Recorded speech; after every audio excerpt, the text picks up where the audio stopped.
And we have one appointment for this evening, which is Regional Councillor Bruce Timms on a motion that's appearing before City Council tonight regarding governance models for Niagara. Councillor Timms.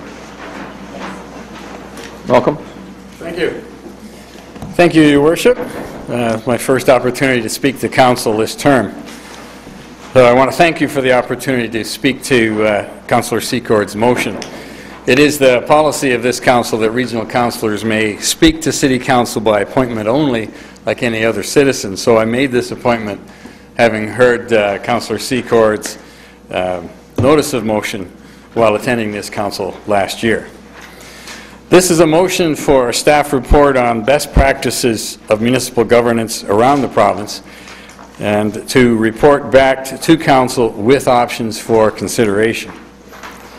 I speak in the support of this motion, and I would ask Council and the Councillor Secord to request staff advice on a procedure and forum for City Councillors to discuss this subject with the City's regional councillors before presenting options, before staff presents options for consideration.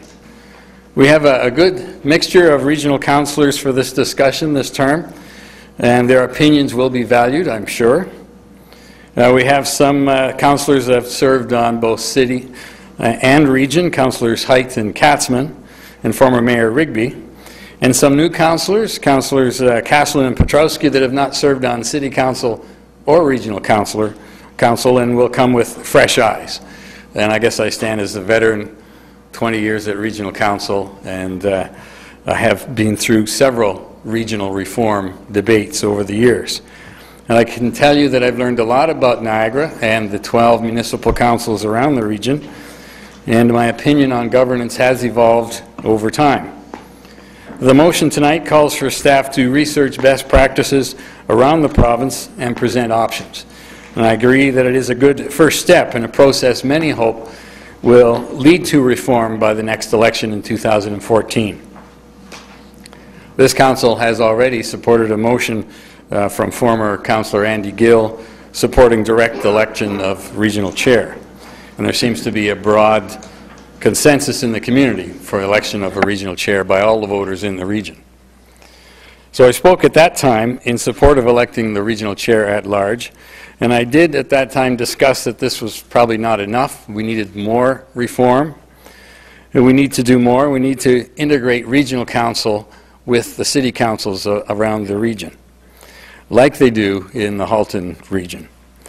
There are similar practices in Durham region, York, and Peel, all regions with several cities and towns with their own local councils. And the regional councillors in those areas are city councillors first and do double duty at regional council as a team of city councillors working together with councillors from other cities in the region on the common issues at a common table. And I think that is a good governance practice and one of the options I hope staff will present. So I support the motion to look at best practices around the province, and we have done similar work at the region in the past. And I have provided, or will provide to the clerk, though I'm sure he would have done this on his own without my assistance, but I have provided copies of several reports and research done by Regional Council in the past over the last 40 years. There's the Mayo report from 1964, which helped establish the region. There's the Archer report from 1976, which I think gave St. Catharines one more seat than originally proposed. The Kitchen report in 1989. The Berkeley report in 2000, Good Governance for the Future, and most recently at the region was the Hollick report in August of 2002, entitled Reshaping the Council of Regional Niagara. And the Hollick report is the most recent and subtitled An Examination for Alternative Approaches to Alter Composition and Method of Election of Councillors and the Regional Chair. And it's very helpful in outlining the legislative process to adopt and implement change based on the new Municipalities Act of 2003. Now, there may have been some legislative change since then, and I'm sure staff will let you know about that in their report.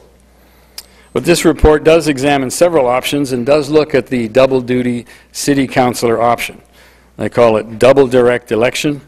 And this is something St. Catharines did look at back in, I think, 2003, 4, and 2005, I think this council voted on a change and decided not to make that particular change at that time. But I trust these reports will be shared with council and will be part of the context of the report that Councillor Secor's motion requests. The Regional Clerk's Office also has some extensive research on other regional governments in the province. It is very current information, and I'm sure they would happily share it with this council and any other Niagara city that wants to look at it. I prefer the Halton Region model, as it eliminates the structural and political separation between the City Council and Regional Council, and that will eliminate 18 elected positions across the region, and it will integrate the City and Town Councils of Niagara into one team